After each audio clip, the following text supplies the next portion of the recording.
Hola, ¿cómo están? Buenas noches. Soy el doctor José Manuel Hernández Barrera, tesorero de la mesa directiva del Colegio de Medicina Interna de México, y les voy a presentar la sesión que vamos a tener el día de hoy, que nos va a hacer el favor de presentarnos la doctora Nisaí Ramírez. La doctora Nisaí es especialista en hematología por la Universidad Nacional Autónoma de México. Ella es médica adscrita en el Hospital Ángeles Lomas. Es coordinadora del Centro de Trasplante del Hospital Ángeles Lomas y además es coordinadora de VideMatch, este centro de recolección de células madre, igualmente en el Hospital Ángeles Lomas. Recuerden que al final vamos a tener un tiempo para preguntas y respuestas que pueden ir ya realizando dentro del chat de la aplicación de la página del colegio, y al final, como les decía, vamos a tener un tiempo para poder contestarlas. Bueno, pues adelante. Bienvenidos.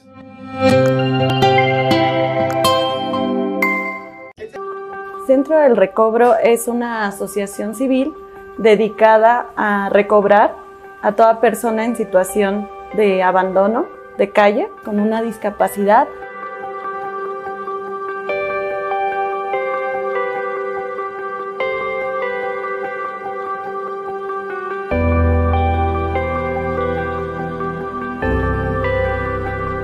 Brindamos el apoyo tanto a mujeres como varones de todas las edades.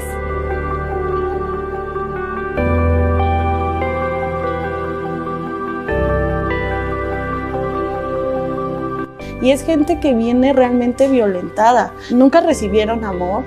¿Qué aprendieron en la calle? Violencia, maltrato, abandono. Cada uno tiene sus deberes. Desde que se levantan, ellas hacen sus cuartos, se bañan, llegan al comedor, algunas apoyan a hacer el desayuno, otras las comidas, otras están en lavandería, otras se encargan de tender la ropa, otras de doblarla, otras llevan a las abuelitas en sus sillas de ruedas al comedor, apoyan. La casa hogar funciona en un conjunto como una familia. Cada una tiene su responsabilidad y su deber y lo hacen con amor. Rosilia Ruiz Guerra fue la directora y fundadora de Centro del Recobro, una mujer que nunca tuvo nada, pero aprendió a dar todo. Rosilia fue una niña que fue abandonada en la Ciudad de México. Ella nació en Chetumal, Quintana Roo, y fue abandonada por sus padres aquí en el Molinito de Naucalpan. Y ella entendió lo que es el sufrimiento de calle. Fue una niña que durmió en las coladeras, vivió en la violencia, los abusos, el maltrato, el rechazo, el rezago. Y que finalmente tuvo en todo ese proceso una transformación y aprendió a dar lo que nunca recibió, que fue amor. ¿Cuál es el sueño?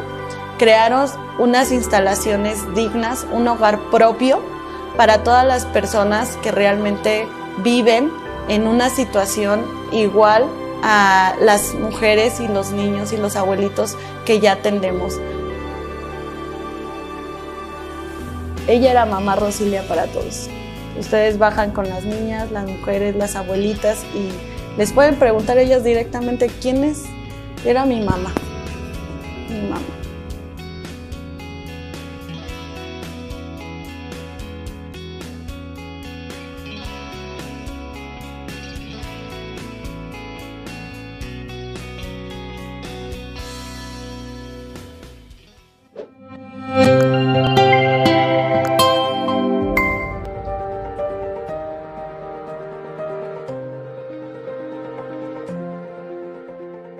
Hola, yo soy la doctora Nisaí Ramírez, soy médico especialista en hematología.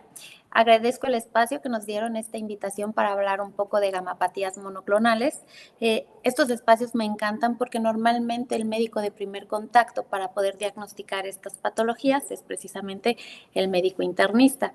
Es muy común decir que el mieloma múltiple es la enfermedad del internista porque precisamente engloba muchos síntomas y signos clínicos característicos que si no se tiene una idea clara de lo que es la enfermedad, es difícil lograr llegar al diagnóstico. Lo que quiero que se lleven de esta plática es que quienes van a hacer el diagnóstico inicial y si este diagnóstico inicial es temprano, van a impactar de forma positiva en la sobrevida y en la respuesta al tratamiento de sus pacientes. Yo no quiero que se vayan siendo, después de estas pláticas, mielomólogos, pero sí quiero que tengan una idea general de cuáles son los estudios que tienen que solicitar y cómo interpretarlos. Esto va a ser extremadamente importante porque ustedes van a poder referir de forma oportuna a sus pacientes al hematólogo para así poder iniciar el tratamiento. Vamos a dividir esta plática en 4 bloques, intentando que sea lo más fácil de entender. Vamos a hablar un poco de generalidades en este primer bloque, desde la etiología de la enfermedad, los signos y los síntomas, las consecuencias del diagnóstico tardío y la ruta que generalmente lleva el paciente para poder llegar al diagnóstico. La parte más sencilla de todas las enfermedades es la definición de la enfermedad. Si ustedes buscan en cualquier libro de hematología, van a encontrar que hay una definición. El mieloma múltiple va a ser una enfermedad neoplásica que se va a producir en las células plasmáticas de la médula ósea. Pero esto va más allá. Esta producción anormal de células plasmáticas va a generar una producción anormal de una proteína, de una inmunoglobulina, que va a afectar eventualmente a un órgano blanco. Esta inmunoglobulina que se produce de forma normal se considera una paraproteína. Y algo bien importante es que los mielomas múltiples suelen comenzar con una condición llamada gamapatía monoclonal de significado incierto, y esta puede presentarse incluso 10 años antes de la aparición de los síntomas, y ya es un dato característico que hay una producción anormal de células plasmáticas y de proteínas producidas por estas células plasmáticas. Si bien tenemos la idea de que las neoplasias hematológicas son muy bajas y de que el mieloma por sí solo es mucho menos frecuente, el mieloma múltiple es la segunda neoplasia hematológica más frecuente, solo por debajo de los linfomas, y considerando que el linfoma tenemos más de 30 tipos de linfoma, entonces no es tan infrecuente como parece. Pero si lo comparamos con el resto de los cánceres, como cáncer de mama, próstata y demás, sí va a representar únicamente el 1% de todas las neoplasias. Esta enfermedad sí va muy relacionada al sexo, a la edad y al origen étnico. Es más frecuente en varones, en pacientes de más de 60 años, y está muy relacionada en aquellos que tienen ascendencia africana o que tienen familiares afrodescendientes. En Estados Unidos se estiman que al año se reportan 36,000 casos nuevos de mieloma múltiple, y con estos nuevos diagnósticos se relacionan 13,000 muertes al año por mieloma múltiple. En Europa, para el 2020, 50,900 personas fueron diagnosticadas con mieloma múltiple y aproximadamente 32,500 fallecieron. En México no tenemos una estadística tan buena, pero los reportes que tenemos y las publicaciones que tenemos vienen más o menos del 2015. Se hizo un consenso en el que hubo muchos hospitales de tercer nivel que veían pacientes con mieloma múltiple, y se determinó que para el 2015 el número de casos nuevos diagnosticados fue de 1,407, con una tasa de 1,16 por cada 100,000 habitantes, muy por debajo de la tasa internacional. Para el 2018, Globocan, que es una institución que se encarga de hacer recopilación de datos a nivel internacional, determinó que en México se diagnosticaron en el 2018 1,642 nuevos casos de mieloma múltiple, y para el 2020, 2,390. Se estima que en ese año, en el 2020, de estos 2,390 nuevos casos, murieron aproximadamente 1,538 pacientes por mieloma múltiple. Entonces, juntando todos estos datos, la incidencia anual es aproximadamente de 7 nuevos casos por cada 100,000 personas. Antes de seguir avanzando, quiero que tengamos muy en claro un concepto. El mieloma múltiple hasta el momento es una enfermedad incurable, con una tasa de supervivencia estimada a 5 años de aproximadamente el 50%. Pero con las nuevas terapias y el diagnóstico oportuno, esta tasa de supervivencia puede mejorar y puede tratarse prácticamente como una enfermedad crónica. Vamos a hacer un repaso muy rápido de dónde viene la célula plasmática, porque es importante entender de dónde viene la célula plasmática para poder entender qué es lo que produce la expresión de mieloma múltiple. Las células plasmáticas van a ser un tipo especializado de linfocitos B que van a tener la capacidad de producir inmunoglobulinas. Estas inmunoglobulinas, estas proteínas son lo que conocemos normalmente como anticuerpos. Vamos a tener 2 fases para poder producir estas inmunoglobulinas. Una fase que es antígeno dependiente y una fase que es antígeno independiente. La primera fase, que es la fase antígeno independiente, se va a llevar a cabo en la médula ósea con los linfocitos B y en el timo con los linfocitos T. Nos vamos a enfocar en los linfocitos B. Durante esta fase de antígeno independiente hay una serie de expresión y regulación génica que nos va a dar como resultado una expresión de una cadena membrana del receptor en la membrana de esa célula madura. Esto se va a ir regulando a través de expresión y supresión de algunos genes para estar seguros que la célula que va a madurar sea una célula que no tenga la capacidad de ser autorreactiva, es decir, que solo se active cuando tenga la presencia de un anticuerpo extraño. Una vez que se complete este proceso de maduración y que la expresión de la proteína de la membrana es normal, va a haber una migración para ir a la fase antígeno dependiente que va a ocurrir en los ganglios linfáticos o en los órganos linfáticos secundarios. Esta célula B que completó este proceso de maduración es una célula B madura pero virgen, es decir, no ha estado expuesta a un anticuerpo y no tiene todavía la capacidad de producir anticuerpos. En el ganglio linfático ocurre una expansión clonal que va a estar dada por una hipermutación somática. Esto va a determinar que haya cierta afinidad de estas células a un antígeno que se presente a través de una célula dendrítica o una célula presentadora de antígeno para dar lugar a células de memoria, que son linfocitos B de memoria, o del otro lado, células plasmáticas maduras con la capacidad de poder producir anticuerpos. Las células que tengan alguna mutación o que no completen este proceso de forma normal, básicamente van a morir por apoptosis y ahí se va a acabar la maduración de estas. Esto es importante porque en condiciones normales estas células plasmáticas las podemos encontrar en la médula ósea, pero en un porcentaje bajo y sin características clonales. Cuando alguien comienza a tener una gamapatía monoclonal, ya sea mieloma múltiple o gamapatía monoclonal de significado incierto, hay toda una coreografía entre la célula plasmática, la célula estromal y las demás células que se encuentran en la médula, como los osteoblastos y los osteoclastos. ¿Esto qué quiere decir?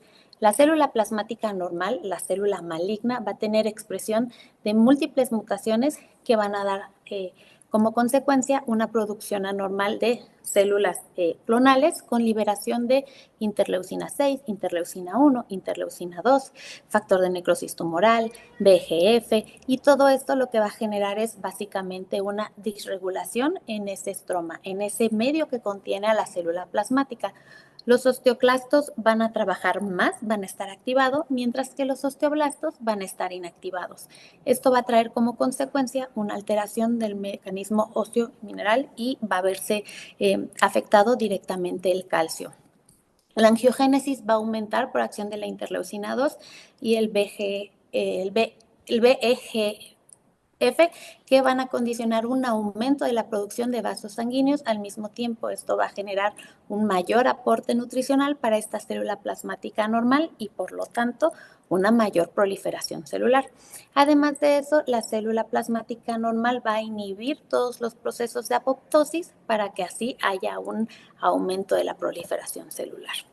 Todo esto es bien importante porque en el mieloma múltiple los síntomas van enteramente relacionados a estos cambios entre la célula plasmática y el estroma que lo rodea. Las anormalidades genéticas que ya tenemos identificadas van a generar expresión de genes que van a disregular los cambios en la producción de las células plasmáticas. Estas anormalidades citogenéticas que ya están bien identificadas van a condicionar expresión de genes y, por lo tanto, un aumento en la producción celular anormal. Todos en algún momento como internistas, porque todos para ser nefrólogos, hematólogos, cardiólogos, pasamos por medicina interna, hemos escuchado que los pacientes con mieloma múltiple tienen una serie de síntomas. El 67% va a expresar dolor óseo, el 14% va a expresar disnea, el 9% va a expresar pérdida de peso y el otro 10% va a corresponder a cansancio y a fatiga. Esto directamente relacionado a la anemia, que se presenta en el 73% de los casos, a la falla renal, que se presenta en el 48% de los casos, y la pérdida de peso se va a presentar aproximadamente en el 24% de los casos.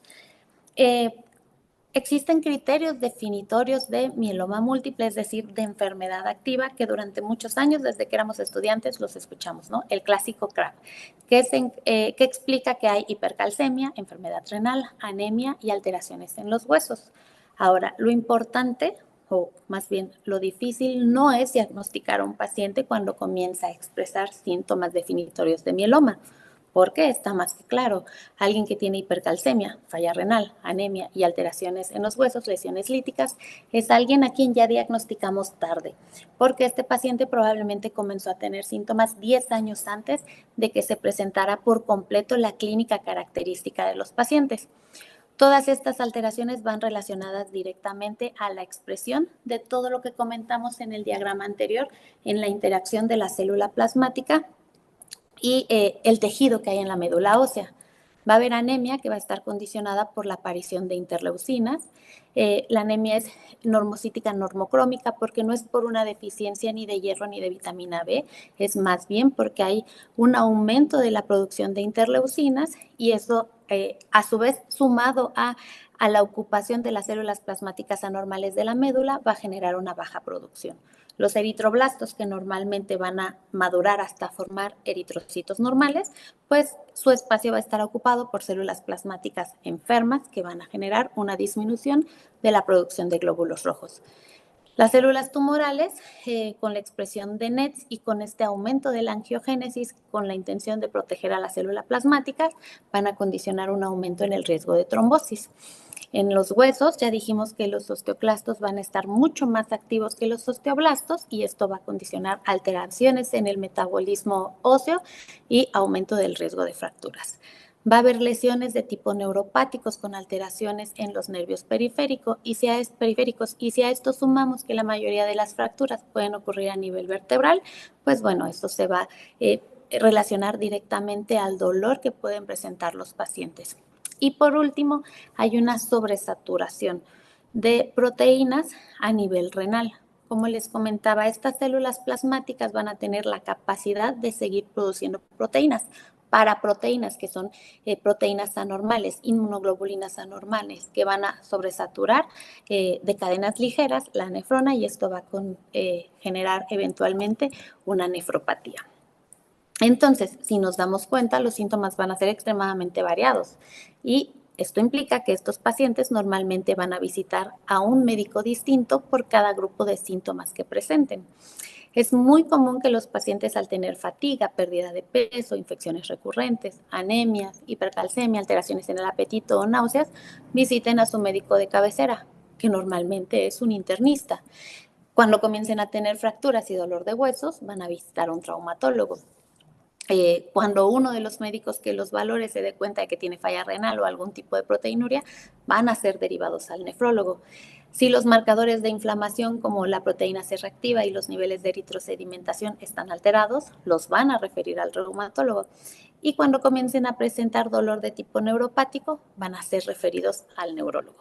Entonces, es bien importante que el médico de primer contacto, que el médico de cabecera, logre integrar todos estos síntomas para evitar este peregrinar del paciente hasta que logre tener el diagnóstico. Ahora, ¿cuánto le toma a un paciente con mieloma múltiple lograr el diagnóstico? Tomemos en cuenta que hemos insistido en las últimas diapositivas que cuando su paciente ya tiene criterios definitorios de mieloma, lo encontramos tarde, lo diagnosticamos tarde. Él ya tiene síntomas probablemente desde los últimos 10 años, antes de presentar toda esta lista de síntomas o de estos criterios definitorios de mieloma múltiple. Entonces, está ya bien definido que un paciente con mieloma múltiple puede tardar entre 6 meses y 1 año para ser diagnosticado. Tiempo después de que aparecen los primeros síntomas. Entonces es muchísimo tiempo que se pierde, tiempo muy valioso para el paciente. Y en algunos casos el tiempo se puede extender todavía más porque al principio los síntomas son extremadamente insidiosos y si no se tiene la conexión, si no se unen todos esos puntos, va a visitar un sinfín de especialistas antes de lograr ser diagnosticado. Se cree que un paciente antes de ser diagnosticado por mieloma múltiple tuvo que visitar previamente a 6 especialistas antes de lograr el diagnóstico que necesita. Esto es bien importante. Hay un estudio que se publicó en el 2007 que me parece muy interesante porque dependiendo del especialista que haya visto al paciente, va a ser el tiempo que se va a tardar en lograr el diagnóstico. Si el médico de primer contacto no tiene idea de lo que le está pasando al paciente, va a tomarle más de 6 meses llegar al diagnóstico y ese es tiempo importante y tiempo perdido. Si el médico de primer contacto es un hematólogo, probablemente el diagnóstico lo tenga en los primeros 3 meses.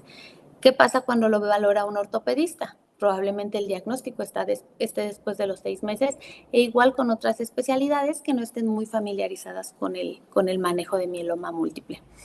Ahora, ustedes me dirán, tú me acabas de decir hace 6 diapositivas que el mieloma múltiple no se cura. ¿Cuál es la importancia de que yo lo diagnostique de forma temprana o lo diagnostique cuando ya expresa síntomas de mieloma? La importancia radica en la respuesta que pueda tener el paciente al tratamiento, la sobrevida y los costos de tratar las complicaciones de mieloma múltiple. Un retraso en el diagnóstico de 6 meses va a cuadruplicar la incidencia de compromiso renal y enfermedad ósea.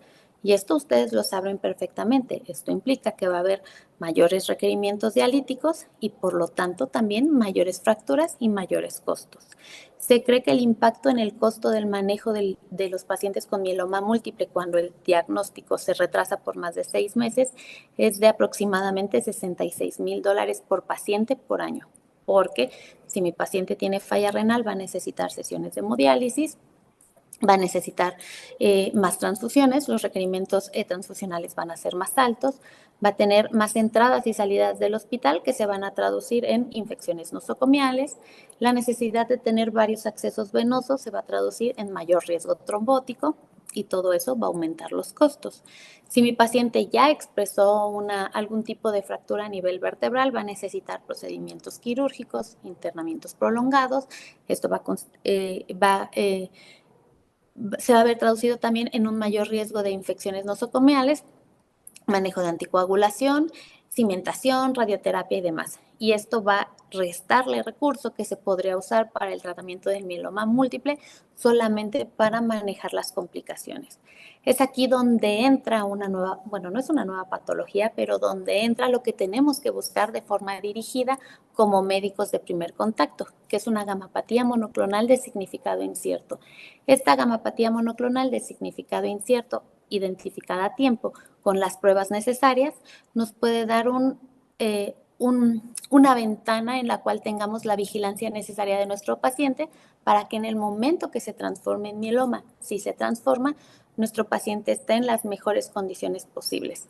El riesgo de progresión de una gamapatía monoclonal de significado incierto a mieloma es baja, es únicamente del 1% anual, pero tomemos en cuenta que ahora los pacientes van a comenzar a expresar síntomas relacionados de forma más temprana y que además nuestros pacientes son más longevos que hace 20 años.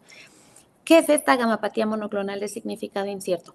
Bueno, básicamente es la presencia de alteraciones en la producción de células plasmáticas sin desarrollar todavía un mieloma múltiple. Si lo quieren ver de forma muy simple, es como la antesala a expresar enfermedad activa. Suele haber algunos cambios relacionados a la genética, generalmente son traslocaciones o hiperdiploidías que van a generar cambios en la expresión de IgH y va a comenzar a haber una proliferación anormal de células plasmáticas. Ojo, estas células plasmáticas van a estar en un porcentaje bajo, por lo tanto la paraproteína que se va a producir va a ser baja y no va a haber síntomas relacionados. Eventualmente esta gamapatía monoclonal va a progresar a un mieloma múltiple indolente o un mieloma smoldering. Hay mucho más cambios genómicos que se van acumulando, incluyendo alteraciones en MYC y algunas translocaciones en MYC que van a generar una proliferación celular anormal. Aquí el número de clonas será mayor, pero la cantidad de células plasmáticas todavía no será tan alta como para expresar criterios definitorios de mieloma. Por último, hay un proceso en el que se termina esta estabilidad de esta proliferación anormal y hay un aumento de la proliferación celular hasta que la cantidad de células plasmáticas anormales, es decir, clonales, excede la cantidad de células medulares normales. En este punto ya puede haber de 2 a 6 subclonas de mieloma múltiple presente en los pacientes y esto hace que sea tan complejo el tratamiento para mieloma múltiple. En el 2014 empezamos a considerar y a poner atención en todo lo que marcaba este esquema. Hasta antes del 2014 se consideraba que de smoldering para atrás, nuestro paciente únicamente se quedaba en vigilancia, pero nos dimos cuenta que el mieloma múltiple indolente o smoldering básicamente ya es una expresión de esta producción anormal y que podemos retardar la progresión a un mieloma múltiple activo porque el paso de un mieloma múltiple indolente a un mieloma múltiple activo ya es corto el tiempo que puede pasar. Ahora, ¿qué es lo que necesitamos buscar como médicos de primer contacto? Precisamente esto, la presencia de una gamapatía monoclonal de significado incierto, porque se suele presentar en pacientes que son mayores de 50 años. Si bien el riesgo de transformación es únicamente del 1% anual, la realidad es que la esperanza de vida actualmente es de más de 80 años. Alguien que fue diagnosticado con una gamapatía monoclonal de significado incierto a los 50 años, a los 80 años ya van a haber pasado 30 años y la probabilidad de que pueda desarrollar un mieloma múltiple, si fue de 1% anual, pues va a estar cercana o por arriba del 30%. El 3.2% de las personas de más de 50 años pueden presentar una gamapatía monoclonal de significado incierto. Esta va aumentando con la edad. A los 70 años es del 5.3% y a los 85 años del 7.5%. Igual que el mieloma, es más frecuente en varones que en mujeres. ¿Cómo la voy a sospechar? Aquí sí se necesita conocer la enfermedad, porque como no hay daño a órgano blanco, probablemente no haya muchos síntomas asociados y mi paciente solo refiera infecciones de repetición, cansancio y algún tipo de dolor que puede ser de características neuropáticas, óseas, pero extremadamente inespecífico. Entonces, si no sospecho de la expresión de esta patología, nunca lo voy a poder diagnosticar. Existen criterios muy específicos para determinar quién tiene una gamapatía monoclonal de significado incierto. Puede tener proteína monoclonal sérica elevada, esto se va a determinar por una electroforesis, las células plasmáticas en médula ósea van a ser menores al 10% y va a haber ausencia de eventos definitorios de mieloma. ¿Por qué es importante saber si alguien tiene gamapatía monoclonal de significado incierto o no? Básicamente porque podemos determinar qué tan rápida o qué tanto riesgo hay de progresión a un mieloma activo. Esto va a depender de qué tan elevada esté la proteína monoclonal, que es ese pico, el M-spike que se ve en la electroforesis. Depende del tipo de proteína que está implicada, si es IgA o si es IgM, y depende de un biomarcador bien importante, que es la relación anormal de las cadenas ligeras libres, kappa y lambda. ¿Por qué les digo todo esto? Porque ya hay artículos que justifican la búsqueda de esta enfermedad desde antes que se comience a expresar mieloma múltiple. En el 2012, la Clínica Mayo reportó que básicamente de la mayoría de sus pacientes que habían tenido con diagnóstico de mieloma múltiple, la mayoría había comenzado a expresar proteínas monoclonales sin daño a órgano blanco, es decir, gamapatía monoclonal de significado incierto, probablemente con una media de duración de 10 años. Es decir, pudieron haber pasado 10 años para controlar básicamente cualquier dato de cualquier otra enfermedad crónico-degenerativa para que al momento que el paciente comenzara a expresar criterios de mieloma, estuviera en las mejores condiciones para poder llegar al tratamiento. Esto también sirvió para que en el 2015 se publicara un estudio donde realmente había una relación entre la mejoría de la sobrevida de los pacientes que eran diagnosticados en la etapa de mieloma múltiple o que eran diagnosticados en la etapa de gamapatía monoclonal. Y se dieron cuenta que los pacientes diagnosticados con gamapatía monoclonal de significado incierto antes de presentar criterios definitorios de mieloma tenían una mejor sobrevida, tenían mejores respuestas al tratamiento y más sostenidas y podían ser candidatos a tratamientos intensivos que buscaran respuestas sostenidas y profundas. Entonces, es aquí donde entra el médico de primer contacto. Básicamente suena mucho tiempo, 10 años, pero en realidad 10 años de control de cualquier otra comorbilidad es el tiempo exacto y el tiempo perfecto para que su paciente pueda iniciar con el tratamiento si desarrolla mieloma múltiple en las mejores condiciones. El médico internista y el médico de primer contacto lo que tiene que hacer es identificar al subgrupo de pacientes que tiene un riesgo inminente de presentar una gamapatía monoclonal de significado incierto y que tiene un riesgo mayor de progresión a mieloma múltiple.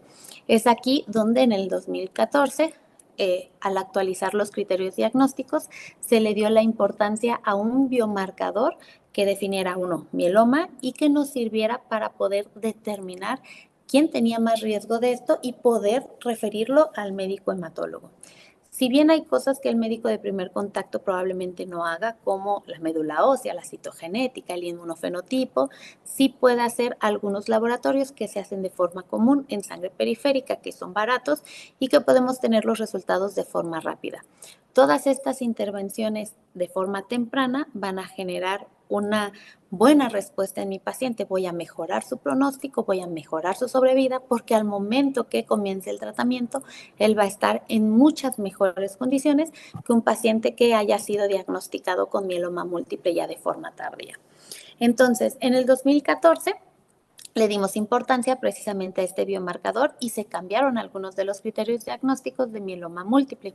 Ahora se considera que tiene que haber un 60% de células plasmáticas clonales. O sea, es importante que se confirme que exista esta clonalidad, cadenas ligeras mayores a 100 y que haya al menos más de una lesión focal en resonancia. Antes se habían considerado lesiones líticas por radiografía incluso, pero ahora tiene que ser por resonancia. Además de esto, nos permitió determinar que los pacientes que tenían un mieloma múltiple indolente iban a tener un mayor riesgo de transformación a mieloma múltiple y que se les podría ofrecer un tratamiento de forma temprana. Este biomarcador de malignidad nos permitió también determinar que había un riesgo de probabilidad de progresión directamente a la expresión de estas cadenas ligeras.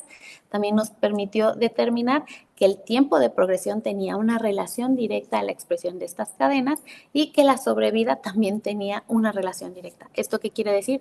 Básicamente nos permite identificar de forma temprana a los pacientes para disminuir el riesgo de progresión y para iniciar tratamiento y que así la sobrevida de los pacientes pueda ser mejor. Este biomarcador de malignidad son las cadenas ligeras libres y se hace en sueros, son séricas. Con una toma de muestra en un laboratorio común se pueden hacer. Lo que hacen es que se hace un cálculo matemático entre la cadena ligera involucrada y la no involucrada y esto nos da un valor numérico. Y con esto podemos determinar si nuestro paciente tiene una gamapatía, tiene mieloma múltiple, la probabilidad de progresión, dependiendo de qué tan altas o bajos estén, junto al resto de los laboratorios también nos pueden determinar qué también le puede ir a este paciente y a ustedes así poder derivar a su paciente al hematólogo.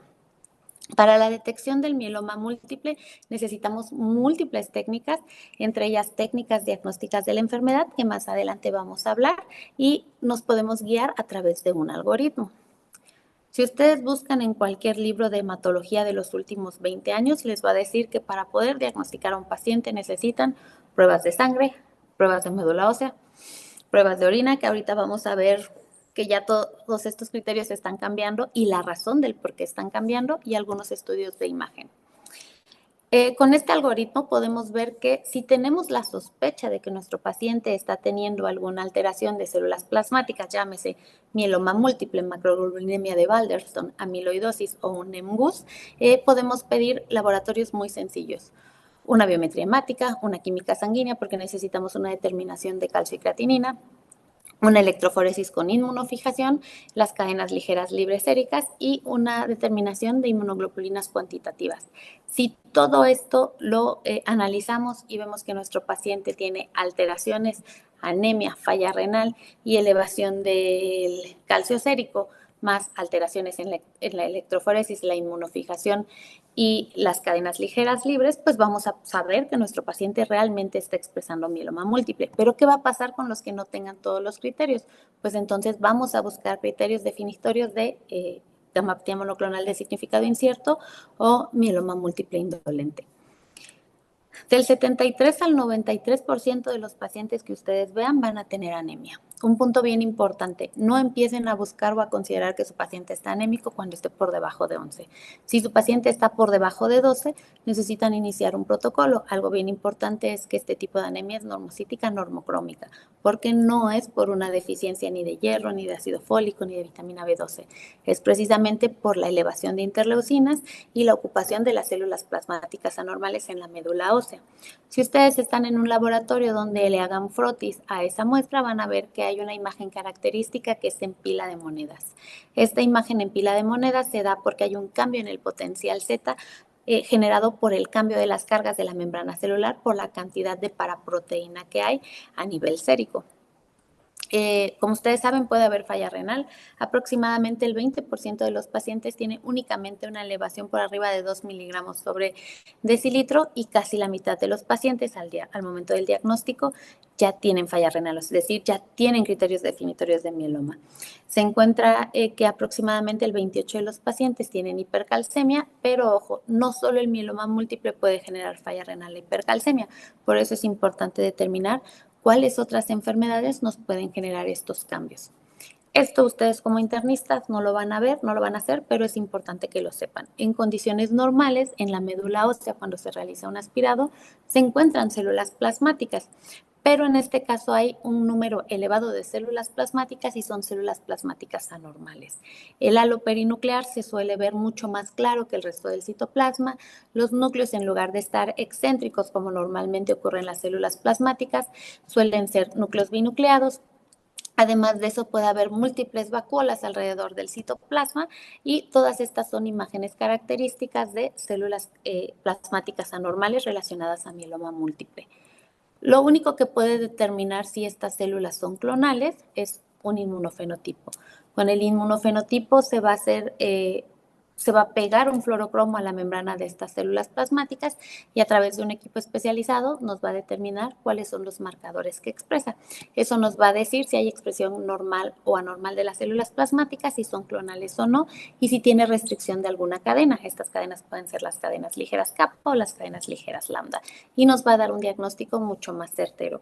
Otra cosa que hacemos de forma habitual en esta médula ósea son estudios citogenéticos.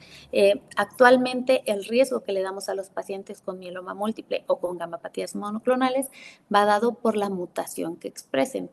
Durante muchos años se consideró que si hacíamos Durisalmon, si determinábamos niveles de beta 2, si hacíamos proteínas de Ben-Jones, eso nos podía determinar el riesgo de nuestro paciente. Ya vimos que eso no funciona. Lo nuevo que hay en la terapia para mieloma múltiple y para valorar la respuesta a los tratamientos que tendremos, necesita determinar el riesgo genético de nuestro paciente. Ahora, la otra parte que sí pueden hacer ustedes como médico de primer contacto, que no son laboratorios comunes que pueden hacer en cualquier laboratorio normal, pero que son fáciles de conseguir, es la determinación de proteínas totales, la albúmina, que si bien les va a ayudar a tener una idea, no es lo más importante. Lo que necesitan entender por qué lo van a pedir y cómo lo van a analizar van a ser la electroforesis con inmunofijación y las cadenas ligeras libres séricas. Estas son súper importantes porque son un pilar en el diagnóstico y no solo para el diagnóstico, para el seguimiento de la respuesta de los pacientes. Si bien la intención de esta plática no es tener una clase de inmunología, es importante recordar que las inmunoglobulinas van a estar caracterizadas por una región variable y por una región constante y que van a tener 4 cadenas, 2 cadenas pesadas y 2 cadenas ligeras. En las cadenas ligeras podemos tener cadenas que sean kappa y cadenas que sean lambda. Y en esta última porción vamos a tener los dominios para la unión al antígeno.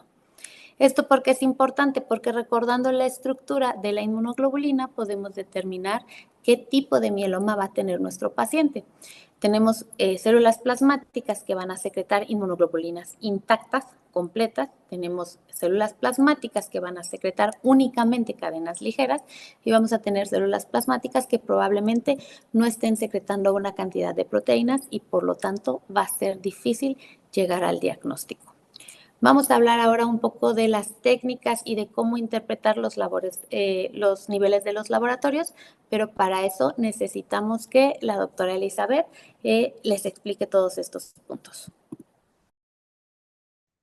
Muchas gracias, doctora, y bueno, un placer estar con ustedes esta tarde. Vamos a hablar un poquito sobre qué puede hacer el médico internista para hacer una intervención temprana en el diagnóstico de estos pacientes o cómo hacer un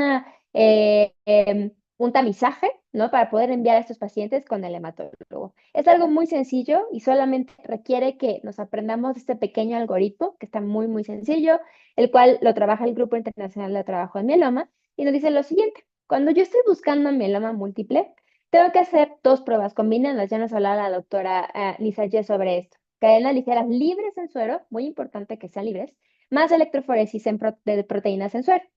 Esas pruebas son combinadas y si ambas son normales, es muy poca la probabilidad de que el paciente tenga mieloma múltiple. Por otro lado, si estas son anormales, una o ambas son anormales, se tiene que hacer una inmunofijación para hacer un tipificado de lo que tengo en la electroforesis y es muy probable que el paciente tenga mieloma múltiple.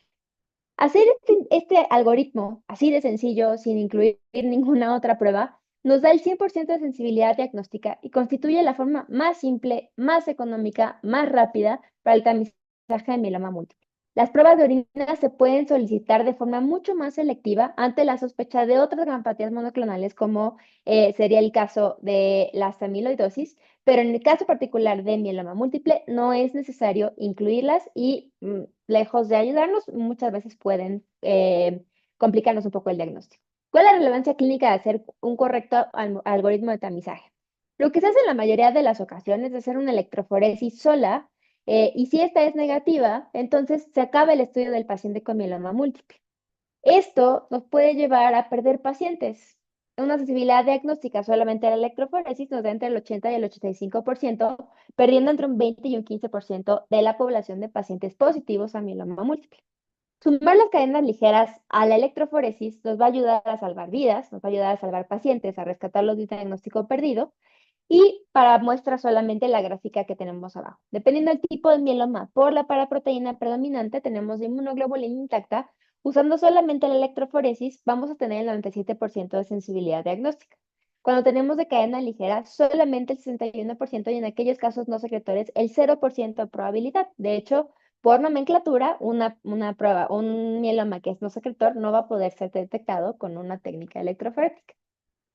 La proteína monoclonal al diagnóstico nos ayuda a la caracterización de la enfermedad, a tener también una idea de cómo va a evolucionar este paciente y también es mucho más sencillo. Ya habíamos platicado que el mieloma múltiple está precedido por dos entidades que son premalignas. Los niveles de proteína monoclonal van a ser lo que le diferencien, al igual que la cantidad de células plasmáticas de médula, en la médula ósea infiltradas. Así que en el NEMGUS tenemos un menos de 3 gramos por decilitro de cadenas ligeras. En el mieloma múltiple smoldering tenemos más de 3 gramos por decilitro. Y nuevamente aquí lo que nos diferencia va a ser también la cantidad de células plasmáticas infiltradas en la médula ósea. Es muy importante recalcar que la médula ósea o el biopsiado de la médula ósea va a ser llevado a cabo por un hematólogo.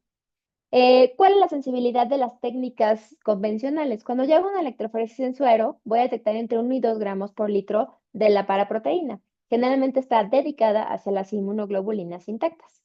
La inmunofijación me da una detección entre 150 y 500 miligramos por litro, pero recordemos que es una técnica de hecho, semi-cuantitativa, es cualitativa realmente. Y las cadenas totales nos van a dar entre 4 y 5 gramos por litro, lo cual permítame decirles ahorita que las cadenas totales son totalmente irrelevantes para una gamapatía monoclonal y las cadenas ligeras libres nos van a dar una sensibilidad diagnóstica por debajo de 1 miligramo por litro. A mí me gusta llamarle, si bien no es necesariamente una característica que esté incluida para el diagnóstico, me gusta llamarle como la huella digital del paciente que tenemos en ese momento para poderle dar un seguimiento en todo caso. Y nos lleva al siguiente diagrama. Tenemos que detectar tres poblaciones de paraproteína. Tenemos un 10% que solamente va a expresar inmunoglobulina intacta. Tenemos un 70% que va a expresar una combinación de cadenas ligeras libres más unas inmunoglobulinas intactas y un 20% que solamente va a expresar cadenas ligeras libres.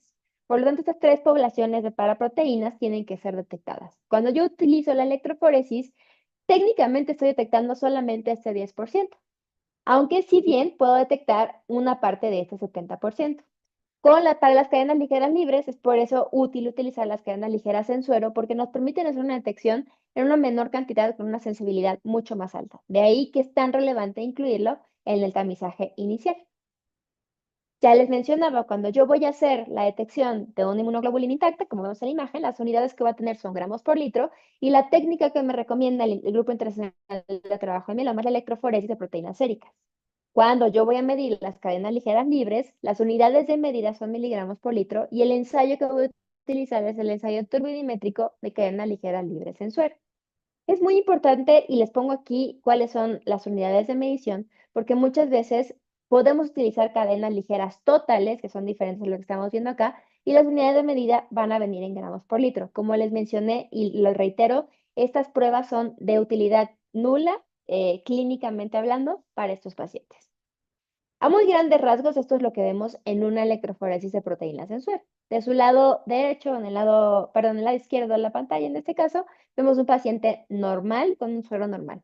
Y me voy a enfocar en aquellos pacientes del lado derecho de la pantalla que son esos pacientes que sí tienen una gamapatía monoclonal. En este caso vemos que este paciente en la región de las gamma globulinas, vemos en la electroforesis en la parte inferior, un paciente, bueno, que tienen un manchón y que o esta mancha que es como muy, muy marcada, valga la pena mencionarlo como libro de texto, perdón, que este pico monoclonal corresponde a 38 gramos por litro, con una base ancha y un pico relativamente definido. Sin embargo, no sabemos a qué corresponde. Procedemos a hacer la inmunofijación de proteínas en suero. Nuevamente me voy a enfocar en la imagen del lado B por motivos de tiempo, en donde vemos que este paciente está precipitando el suero y la proteína monoclonal en la región de la inmunoglobulina A con las cadenas kappa. Por lo tanto, este paciente tiene 38 gramos de IgG-A kappa. Y así es como determinamos este paciente. La inmunofijación de proteínas en suero nos permite identificar cosas tan interesantes como cadenas ligeras libres en orina. Esto no es tan común, como les mencionaba, nos permite identificar también, en este caso, una proteína monoclonal IgM, que es conocida como Waldestrom. También podemos encontrar este que me parece muy interesante, que es la heterogeneidad. Heterogeneidad quiere decir que tenemos más de una clona presente en el mismo momento en determinado momento del paciente, y esto es muy característico en el mieloma múltiple. De hecho, ahora se sabe que en un porcentaje muy alto de los pacientes es súper convencional que tengan este tipo de presentación. Vamos a hablar del inmunoensayo de cadenas ligeras libres. ¿Por qué es tan importante realizar este estudio y por qué son cadenas ligeras libres? Bien, el epítope de reconocimiento de las cadenas ligeras libres se encuentra entre la cadena pesada y la cadena ligera. Este segmento amarillo que vemos en esta parte de aquí es una superficie oculta que solamente va a quedar expuesta cuando las cadenas se encuentran de forma libre. Todos, de manera normal, vamos a estar produciendo una cantidad superior a lo que necesitamos para el ensamblaje de las inmunoglobulinas, que va desde 3.3 a 9.4 para kappa, y para lambda, que va desde 5.7 hasta 26.3. Estas son referencias de la producción de cadenas ligeras libres. Y nosotros lo que vamos a hacer para determinar que es una gamapatía monoclonal es hacer la relación kappa-lambda. Esto quiere decir que voy a dividir el valor de kappa entre el valor de lambda. Y aquí tengo los valores de referencia. Yo tengo por debajo de 0.26, estoy hablando de una clonalidad tipo lambda, y si estoy hablando de arriba de 1.65, hablo de una clonalidad tipo kappa. Otra cosa la cual es muy interesante utilizar las cadenas ligeras es que también nos permite distinguir entre enfermedades inflamatorias autoinmunitarias, fallas renales no asociadas al mieloma múltiple, y eso tiene que ver con el tamaño en kilodaltones que tienen estas proteínas, lo cual permite su acumulación y que también van a responder, al ser parte de los anticuerpos, ante alguna infección, pero siempre respetando este rango que tenemos aquí abajo. Así que yo puedo tener un estudio de laboratorio donde tenga elevado kappa, elevado lambda, pero cuando hago la relación dividiendo kappa entre lambda, el valor se va a encontrar dentro de este rango de referencia y por lo tanto mi paciente es un paciente que no tiene gamapatía monoclonal, sino alguna otra enfermedad que tenemos que estar evaluando en ese momento. No todo es mieloma múltiple o sus precursores. Las cadenas ligeras libres nos ayudan a distinguir, como les estaba mencionando, dentro de este rango de normalidad, o sea, les decía, si está dentro de este rango de normalidad, ambas cadenas están elevadas, no es una gamapatía monoclonal y esto es muy importante tenerlo en claro cuando pedimos estos estudios de cadenas ligeras libres. Y también, bueno, va a haber casos en donde yo tengo un paciente que pueda tener predominantemente o solamente inmunoglobulina intacta y las cadenas ligeras van a presentar de forma normal. Esto no quiere decir que no tenga que hacer durante el seguimiento el mismo, o más bien todo el tamizaje como les estaba presentando, puesto que, como vimos en un principio, son clonas heterogéneas y estas pueden también incurrir en el cambio de paraproteína al momento del cambio de clon. Ok, las cadenas ligeras libres en suero versus orina. Eso es muy importante y esto es para combatir muchos mitos que existen hoy en día y que se siguen solicitando. La producción de cadenas ligeras libres van entre 0.5 y 1 gramo por día. El glomérulo tiene, bueno, va a estar reabsorbiendo entre 10 y 30 gramos de proteínas al día. Eso quiere decir que para que yo pueda detectar una proteína, una paraproteína, en este caso cadenas kappa o lambda en orina, tengo que estar superando 30 veces la capacidad reabsortiva del túbulo proximal. Cuando ese paciente llegue, vamos a tener un paciente con un riñón realmente afectado, ¿ok?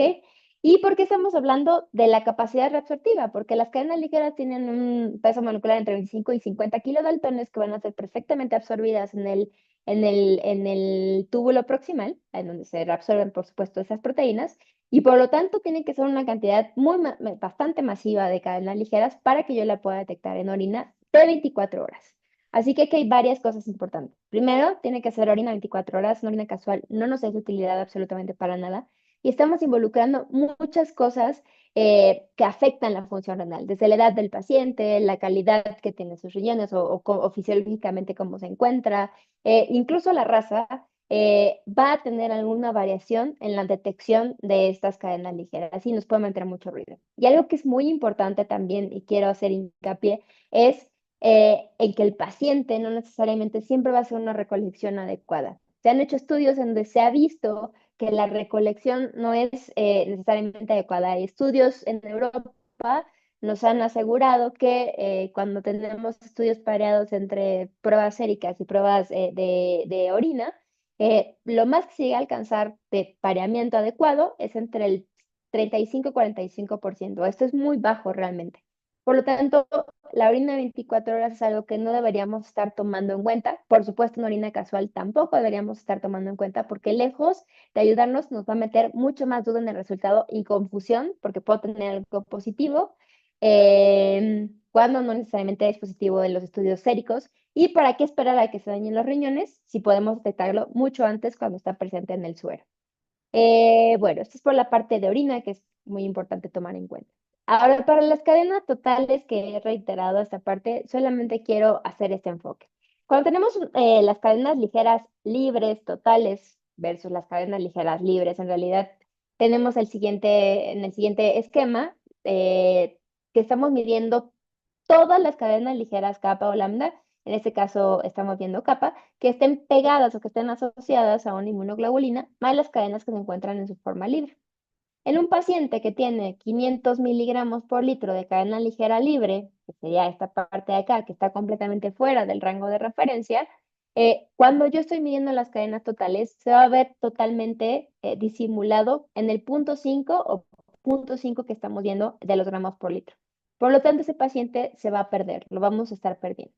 Mientras que cuando utilizamos las cadenas ligeras libres como tal, estamos viendo solamente este fragmento de la totalidad de las cadenas ligeras, solo las libres. Y por lo tanto, esos 500 gramos por litro, que vemos que está muy por arriba del rango de normalidad, cuando yo hago el radio kappa sobre lambda, me va a dar un radio, una relación anormal y por lo tanto nos va a marcar una monoclonalidad que es muy importante. Ahora sí, determinar. ¿Por qué es importante utilizar un ensayo de cadena ligera libre correcto? Bueno, aquí no voy a entrar mucho en detalle en esta parte, solamente quiero pasar a la siguiente, a la siguiente diapositiva, en donde se concluye, este es un estudio que se realizó en Suecia, en donde se cambio de un reactivo frente a otro reactivo, y el estudio reveló 5 casos en los que el único medio para diagnosticar o detectar la progresión de la enfermedad era el análisis de cadenas ligeras libres, donde solamente Freelight de Binding Insight de los 2 métodos aplicados en paralelo sirvió para detectar los cambios relevantes. Hago y un breve paréntesis en esta parte al utilizar el término Freelight o el nombre Freelight, que es una marca registrada, porque aparece tal cual en las guías internacionales del Grupo de Trabajo en Mieloma. Así que es muy importante tomarlo en cuenta para nuestros procesos y buscar este reactivo para poder hacer un tamizaje también adecuado para estos pacientes. Y esto, bueno, finalmente las combinaciones de resultados que puedo obtener y qué me dicen, ¿no? Vamos a ver en este caso. Yo tengo una electroforesis, si es positiva y las cadenas ligeras están negativas, ¿no? o normales, la probable interpretación, todas son interpretaciones probables, me dice que es un mieloma múltiple de inmunoglobulina intacta. Recuerden que falta, obviamente, pues hacer el biopsiado y muchas otras pruebas que van a ser ya parte de la tarea del hematólogo. Si yo hago una electroforesis que sale negativa y las cadenas ligeras van a salir positivas, es muy probable que sea un mieloma múltiple de cadenas ligeras. Si ambas son positivas, es muy probable que esté produciendo los dos tipos de inmunoglobulina o más bien los dos tipos de paraproteína y es muy probable que el paciente tenga mieloma múltiple. Si una prueba de Ben-Jones da positiva y todo lo demás negativo, es muy importante verificar la función renal para descartar que exista una gamapatía monoclonal en caso de que hayan decidido incluir esta parte de las pruebas de Ben-Jones. Es importante recalcar que sí, si bien las guías siguen mencionando que se hagan las pruebas de orina en algún momento, estas son utilizadas más para medir la función renal del paciente que como una prueba de detección de las proteínas monoclonales. Así que vamos a dejar hasta aquí la plática del día de hoy. Creo que nos extendimos un poquito. Espero que haya sido claro. Y vamos a pasar un momento más a la sección de preguntas y respuestas. Muy buenas noches, yo soy Alma Ortiz de la Asociación Mexicana de Lucha contra el Cáncer y antes que nada pues quiero darles un agradecimiento al Colegio Mexicano de Medicina Interna por esta invitación, por abrir este espacio a la Asociación Mexicana de Lucha contra el Cáncer. Y bueno, acabamos de escuchar una charla a mucha profundidad y muy interesante sobre el mieloma múltiple, cáncer hematológico, que bueno, no tengo mucho que explicarles porque lo han escuchado, pero de lo que sí me gustaría hablarles es de la visibilidad sobre el mieloma múltiple y de la importancia que tiene el rol de ustedes como médicos internistas en el diagnóstico temprano y la referencia oportuna de este cáncer hematológico. En México, el mieloma múltiple representa el segundo cáncer hematológico de mayor prevalencia y de ahí su importancia. Pero antes de hablar de mieloma múltiple, me gustaría compartirles un poco de quiénes somos y qué hacemos. Esta organización es una organización pionera en cáncer. Nació hace 53 años y fue conformada a partir de un secretario de salud. Originalmente, la Asociación Mexicana de Lucha contra el Cáncer tenía como objetivo apoyar a los hospitales que se dedicaban al diagnóstico y la atención de cáncer. Años después, la organización pasa a ser una organización sin fines de lucro y entra la señora Mayra Galino, que seguramente algunos de ustedes han escuchado hablar de ella, que es nuestra directora, que tiene 27 años trabajando para esta asociación. Para platicarles un poco qué es lo que hacemos, me gustaría decirles que tenemos un modelo de intervención que se basa en la ruta que todos los pacientes caminan durante su prediagnóstico, diagnóstico, confirmación diagnóstica, tratamiento y seguimiento de su cáncer. Y algo que hemos entendido es la importancia sobre la concientización y la educación. El año pasado, estos son resultados del 2024, el año pasado nosotros logramos llegar a 117,989 personas, de entre ellos un grupo de médicos generales, médicos familiares y especialistas de primer contacto. Entendemos que la concientización tiene que ser al público en general, muy dedicada a factores de riesgo de los principales 12 cánceres más frecuentes en población mexicana. Vamos también a educar a pacientes familiares y cuidadores y desde hace 5 años tenemos un programa de educación médica continua junto con ESMEO y junto con otra plataforma que se dedica a llegar a los hogares de muchos médicos, tanto especialistas como de primer contacto. A través de la concientización llegamos casi a 48 millones de personas y a través de nuestras redes sociales y las dos plataformas que tenemos, una para médicos y otra para público en general, a 81,000 personas más. En términos de diagnóstico temprano, que es el segundo pilar que tenemos, tuvimos 9,929 beneficiarios. Esto lo hacemos a través de alianzas con instituciones de salud, como es el ISSSTE o el IMSS o el IMSS Bienestar. Y de los 9,929 beneficiarios, más del 50 un diagnóstico de algún tipo de cáncer. Apoyamos a pacientes desde su navegación hasta con apoyos complementarios. La intención es ofrecer atención integral a los pacientes y de manera directa logramos beneficiar a 1,993 pacientes.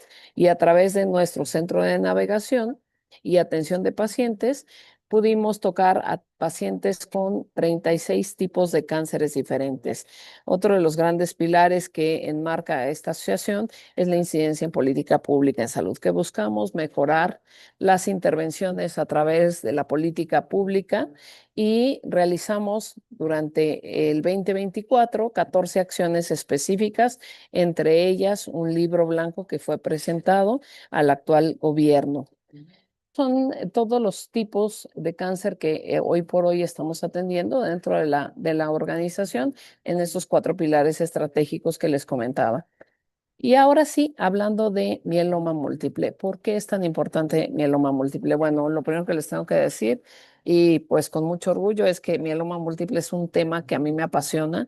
Llevo ya 5 años trabajando de manera intensa, tanto con organizaciones como la Asociación Mexicana de Lucha contra el Cáncer, como con organizaciones internacionales como la American Health Foundation y The Economist y algunas otras entidades interesadas en hablar sobre mieloma múltiple y su detección temprana. ¿Por qué es importante en México? En México se debutan, según Globocan, 2,243 nuevos casos cada año. Los últimos datos publicados por Globocan son del 2022 y de ellos 1,507 muertes. Pareciera poco, si bien este no es un ser que tiene una enorme frecuencia, sí es importante decirles que el debut de este cáncer en estas etapas se da en el 67% de los pacientes que debutan mueren, no normalmente en el primer año, pero mueren y estamos hablando de que existe una desatención o una referencia tardía de estos pacientes. Estos pacientes, los grupos de edad normalmente a nivel internacional son entre los 65 y los 75, 80 años. En el caso de México, se han encontrado diferencias en la detección de este tipo de cáncer. Normalmente se detecta arriba de los 40 años, en etapas todavía en donde las personas están en una etapa laboral importante. ¿Cuál es el principal problema que existe para que la detección se dé de manera temprana? Es la falta de sospecha. Esta falta de sospecha inicial ha hecho que los pacientes lleguen de manera tardía. El diagnóstico temprano del mieloma múltiple es difícil realmente. Sin embargo, parte de lo que nosotros estamos impulsando es motivar la sospecha en el paciente que puede estar desarrollando un mieloma múltiple. Sabemos que el mieloma múltiple en etapas tardías, que es como normalmente llegan los pacientes, desarrolla complicaciones graves, como son fracturas patológicas, insuficiencia renal irreversible, infecciones recurrentes que comprometen la calidad de vida.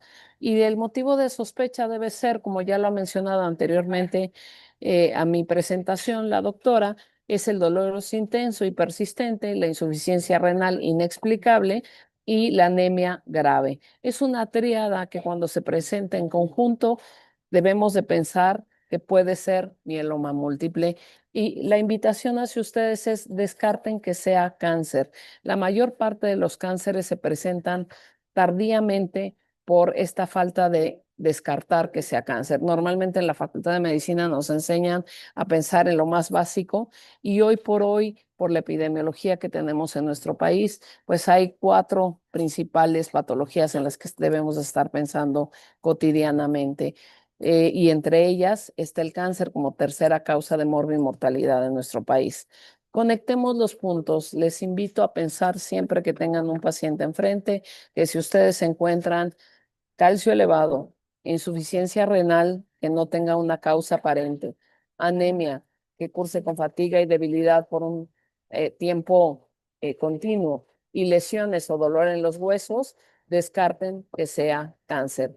Ustedes tienen la llave para aumentar el índice de sospecha y nosotros acuñamos una frase: un cáncer detectado a tiempo puede ser curable. Si bien en el caso del mieloma múltiple, hoy no existe una cura para el mieloma múltiple, el detectarlo de manera temprana puede prolongar la vida de los pacientes con calidad. Les agradezco mucho su atención.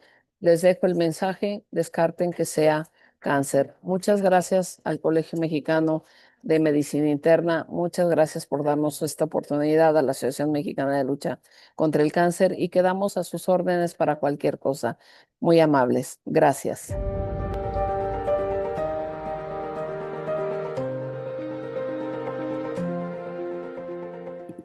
Hola, muy buenas noches. Me da mucho gusto poder saludarlos a través de nuestra plataforma.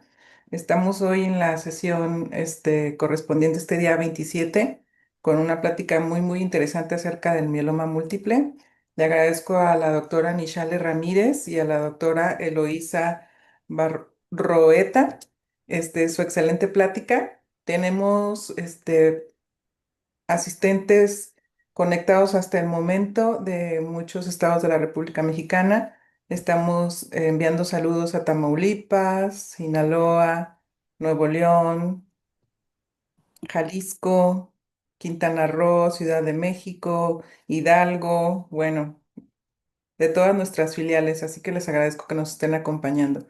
Tenemos hasta el momento 834 asistentes y nos acompañan además también público desde Bolivia, Perú, Ecuador y El Salvador. Así es que bueno, vamos a dar inicio ya a la sesión de preguntas y respuestas. Hay muchas felicitaciones, doctoras, para ustedes por su excelente sesión. Y bueno, pues vamos empezando. La primera de las preguntas nos comentan, ¿cuál sería el punto de corte en la relación kappa lambda y en mieloma múltiple de IgG intacta y cómo se presentaría esta relación?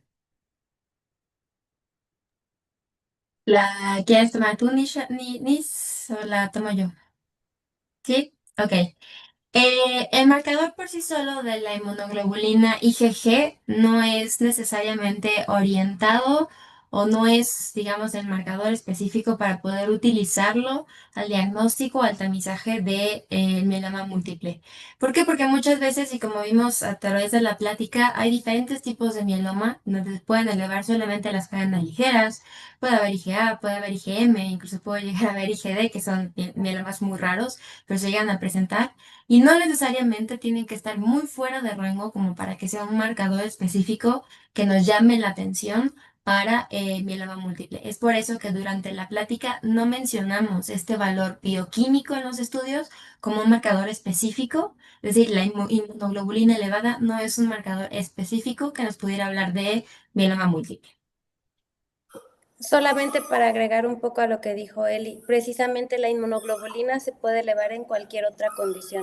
Necesita estar bien especificado, tener criterios y síntomas. Si ustedes tienen un paciente con síntomas definitorios de mieloma, probablemente sí vean elevación, pero si no, no es un marcador específico, por eso ya no se considera dentro de los criterios. Claro. Ahora, finalmente, solo para agregar, recuerden que en la electroforesis de proteína, ahí sí podríamos identificar un pico monoclonal, que cuando hacemos la inmunofijación, hacemos la tipificación, podríamos identificar la IgG, pero solamente mediante esta técnica en donde podemos determinar que es monoclonal. De otra forma, sería difícil determinar si puede ser monoclonal o no. Así que no es un marcador fiable inicialmente para iniciar la búsqueda de mieloma múltiple. Pues muchas gracias, doctoras. Continuamos con las preguntas. Tenemos una pregunta de Facebook. Nos preguntan, eh, bueno, si nos pudieran comentar algún caso que haya sido detectado por algún médico internista que les haya llegado a su consulta y cuándo, si no tienen todas estas herramientas diagnósticas, deberían de enviar al hematólogo. Luis. Claro, ay, claro. La verdad es que la mayoría de los pacientes que llegan a la consulta con un hematólogo, de 10 pacientes con mieloma múltiple, probablemente 8 vayan referidos por un internista. Al final, el médico internista es el médico de primer contacto. El otro 2%, los otros 2 pacientes, perdón, van referidos generalmente o por el traumatólogo o por el nefrólogo. Yo sé que estas pruebas pareciera que son pruebas extremadamente complejas y que no en cualquier lado se pudiera tener acceso, pero la realidad es que en la mayoría de los laboratorios de cadenas grandes Ujú. los van a tener, porque la toma de muestras de sangre periférica, la verdad es que la viabilidad de la muestra es bastante buena, se mantiene estable por un buen periodo de tiempo, entonces laboratorios que sean de cadena pueden enviar estas muestras a que se procesen en un laboratorio central y tener acceso. No son pruebas que sean costosas, la verdad es que es mucho más costoso hacer algunas otras pruebas, como un inmunofenotipo, una médula, más lo invasivo que es. Y si ustedes tienen el diagnóstico a tiempo, pueden enviar de forma oportuna al paciente y de forma concreta. La mayoría de los pacientes con mieloma múltiple con gamapatía monoclonal de significado incierto van a ser diagnosticados por el internista. Es muy raro que un paciente llegue al hematólogo buscando una gamapatía si no hay síntomas específicos que lo hagan buscar la ayuda por el hematólogo. De entrada, la hematología es una especialidad poco conocida, ¿no? No es común que un paciente diga, voy a visitar a mi hematólogo de cabecera porque me siento cansado. La realidad es que la medicina en México allá afuera no es así. La gran mayoría, más del 80% de los pacientes diagnosticados son referidos por el médico internista. ¿Qué es lo que tiene que hacer? Unir puntos. Y la realidad también es que desde que empezamos a tener más acceso a estas pruebas en los laboratorios que son como parte de cadenas grandes, pues Lapi, Polanco, todos estos laboratorios que son cadenas grandes, la prueba es accesible y es más barata de lo que pensamos. A mí me Ok. gustaría agregar a esta pregunta específicamente, sí, el 80% vienen por un médico internista. ¿Por qué las pláticas están dirigidas al médico internista? Porque queremos un diagnóstico temprano. Entonces llegan, pero este 80%, ¿en qué condiciones llegan? Y es ahí donde tenemos que hacer los esfuerzos para que llegue al hematólogo de manera mucho más temprana y le vaya mucho mejor al paciente. Pues muchas gracias por su respuesta. Y bueno, al respecto también de este tema del diagnóstico, nos preguntan si hay alguna prueba que sea de pesquisa especial. Dicen que durante la plática, bueno, escucharon mucho las palabras diagnóstico oportuno, que por supuesto pueden hacer la diferencia entre el pronóstico y la respuesta de un paciente. Y nos preguntan si existe alguna prueba de pesquisa o detección oportuna, claro, con base a un interrogatorio y a una exploración física, y desde qué edad podría sugerirse en caso de que exista. Pues básicamente las cadenas ligeras libres, que es justo lo que les decíamos, es sangre periférica. En el momento que ustedes van a hacer el resto de sus laboratorios de control por cualquier otra cosa, en la misma punción se puede tomar. La recomendación, como les decíamos, es que la incidencia aumenta con la edad, pero normalmente los pacientes a partir justo desde los 50 a 60 años comienzan a tener síntomas tempranos. Ahí no es mieloma, es una gamapatía monoclonal de significado incierto en la mayoría de las ocasiones y desde ahí se podría hacer sin ningún problema. Tomen en cuenta que los síntomas para un paciente con gamapatía monoclonal de significado incierto van a ser muy inespecíficos. Tienen que tener como la idea en la cabeza de que puede ser relacionarlo a edad y a síntomas. Si piensan hacerlo ya que el paciente tiene síntomas definitorios de mieloma, ya que tiene CRAP, probablemente ya estamos tarde. Entonces necesitamos poder diagnosticarlo antes para que el paciente eventualmente, si llega a desarrollar un mieloma múltiple, llegue en las mejores condiciones para que pueda recibir el tratamiento y esté lo suficientemente fuerte para completar esquemas que busquen una respuesta profunda. Y ahora completando también lo que dice Nis, en la primera diapositiva que yo les presenté, justamente es un tamizaje. Al final, necesitamos un montón de pruebas que ya va a ser a cargo del hematólogo, como las punciones, otro tipo de cosas. Pero para hacer un tamizaje ante una sospecha, es muy importante recordar electroforesis de proteína en suero, cadenas ligeras libres, estas son combinadas, las hacemos juntas.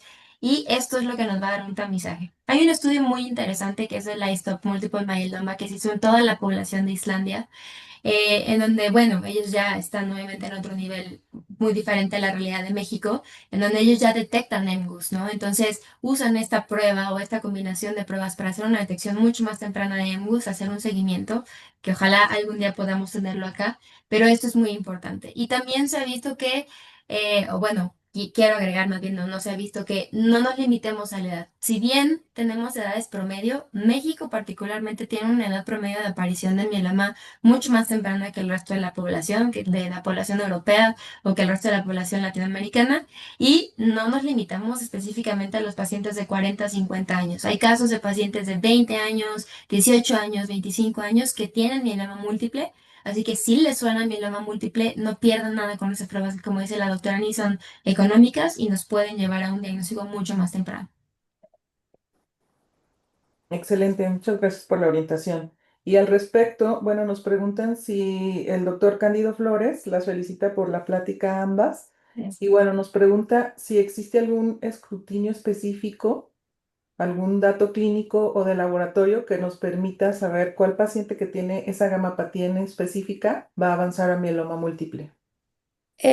Justo como les comentaba al principio de la diapositiva de la presentación, tener la gamapatía ya condiciona un 1% anual de desarrollar mieloma múltiple solo por el hecho de tenerla.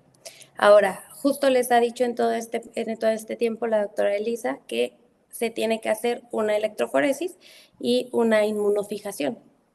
En la inmunofijación lo que se ve es cuál es la paraproteína, o sea, si es kappa o lambda lo que nos está generando justamente los datos de la enfermedad. Había una diapositiva donde les comentaba que dependía uno de la genética y del tipo de esta proteína que estaba implicada y de la inmunoglobulina que estaba implicada. Entonces, estrictamente no hay un estudio que ustedes puedan hacer que va a determinar si alguien va a evolucionar a mieloma antes o después, pero si se completa el protocolo porque ese paciente sí tiene datos de una gamapatía monoclonal, si llega hasta el hematólogo, si se realiza una médula, se hace una citogenética y se completa todo el protocolo de estudio, hay mutaciones ya bien identificadas que estas condicionan un mayor riesgo de probabilidad de tener una enfermedad que sea más agresiva. Esto se traduce en que pueda transformarse en menor tiempo y en que pueda transformarse en una enfermedad que sea más difícil de tratar. Sumado a esto, buscamos la clonalidad, pero ya todo eso se va a hacer en médula. Se necesita ver también en médula qué porcentaje de clonalidad, es decir, de esas células plasmáticas que se están replicando de forma normal, cuánta clonalidad hay, cuántas corresponden justo a esta misma familia de clones que se están replicando de forma normal. Y eso nos puede guiar para determinar quién es más probable que se transforme en un mieloma múltiple activo y quién probablemente dure más años manteniéndose en un mieloma indolente o en una gamapatía monoclonal de significado incierto. Pero lo que sí es una realidad es quien tiene una gamapatía monoclonal de significado incierto tiene un 1% de probabilidades de transformarse a mieloma al año. Entonces, el simple hecho de encontrarla ya me está aumentando la posibilidad de que mi paciente desarrolle una neoplasia a largo plazo. Muy bien, muchas gracias. Y bueno, otra siguiente pregunta que nos pregunta el doctor José Manuel Flores. Bueno, les menciona que su plática ha sido muy interesante y nos pregunta si ustedes indican serie ósea metastásica o TAC en relación al costo. La verdad es que no. Las guías son, o sea, entiendo, yo lo entiendo, hay lugares donde todavía no se tiene acceso a algunas otras pruebas. La serie ósea, para que ustedes vean una lesión en una serie ósea, necesitan tener lesiones líticas que sean muy marcadas, pero para llegar a ese punto su paciente probablemente ya va a tener falla renal, su paciente probablemente ya va a tener una fractura patológica, entonces no se usa y por guías ya no está indicado.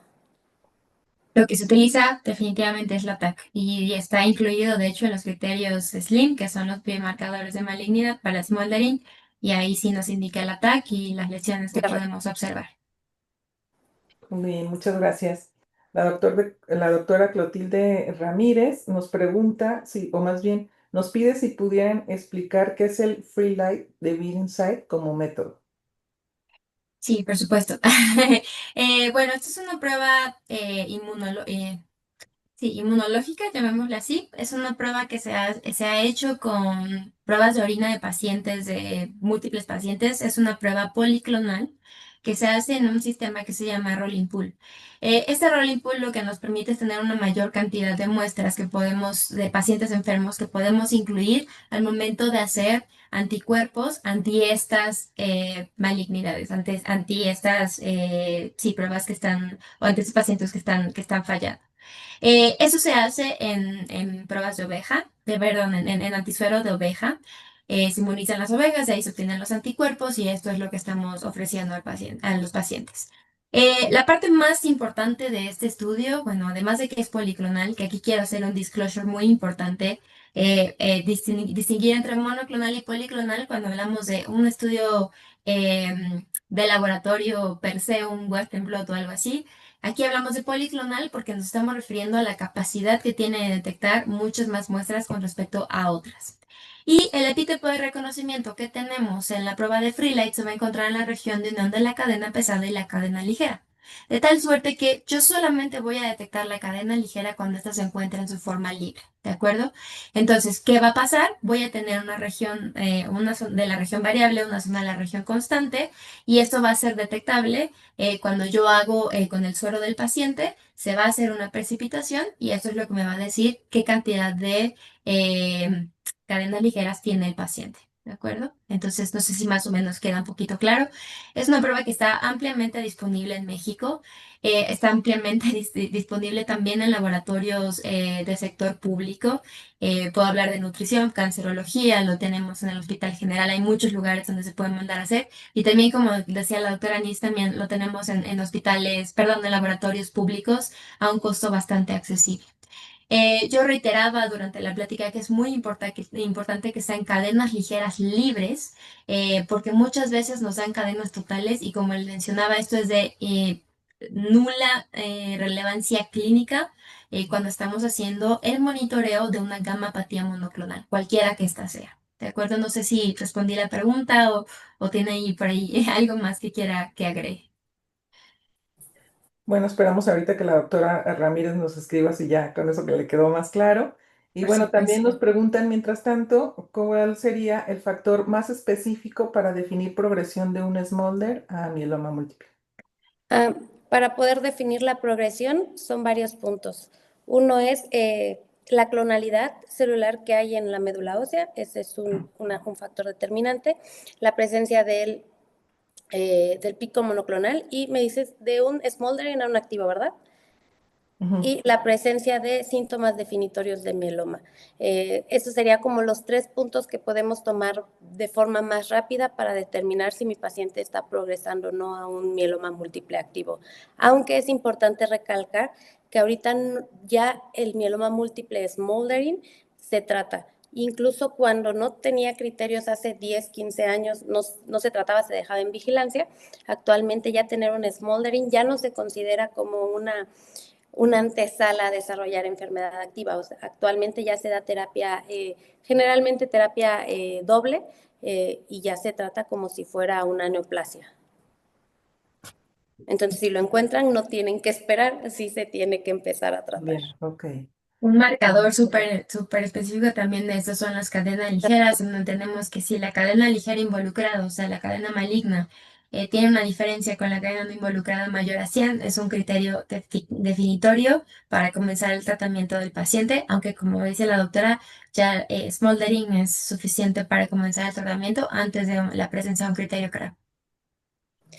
Y agregado a lo que dice la doctora Elisa, justo por eso se siguen haciendo cadenas ligeras libres como seguimiento, porque es la forma más fácil de lograr determinar cómo va la evolución de tu paciente sin necesidad de hacer una médula ósea y una citometría de flujo completa. Muy bien. Bueno, nos comentan aquí que normalmente interviene medicina interna en el abordaje diagnóstico en pacientes que están hospitalizados por alguna otra causa y que, bueno, en etapas tempranas es a veces un poco difícil de diagnosticar.